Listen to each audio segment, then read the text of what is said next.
matutuwa si Mrs. Neri. Asama kami nung aking barkada sa kabilang barangay. Sa kasalan. Makakalibre kami ng palanghalian rin. Asabihin ko kay Mrs.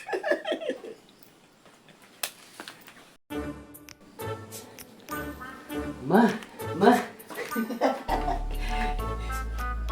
Asama tayo bukas na tanghali nung aking barkada.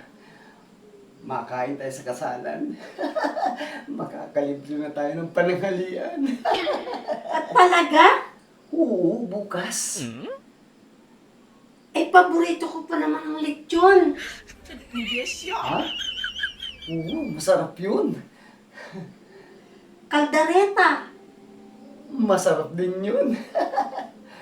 Mechado. Masarap din yun. At saka dinuguan na may munggo. Ay, hindi masarap yun.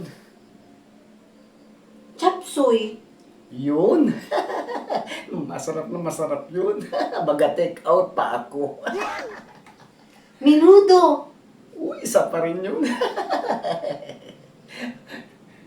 At saka yung paborito kong ice cream.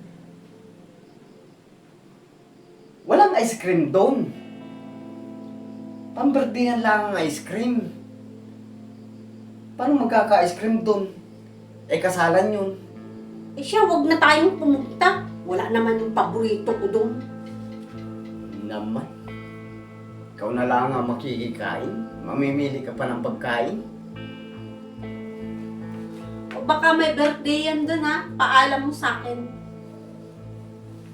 Ay, wala.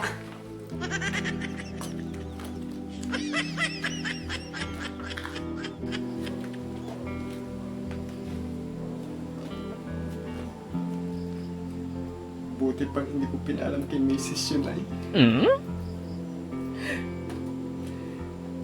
Ice cream lang pala ang gusto niya. Ay sayang yung lechon, mechado, kaldereta, at saka yung paborito kong chapsuy. Hindi tuloy ako makakakain nito. Umayaw na si Mrs. Hindi siya!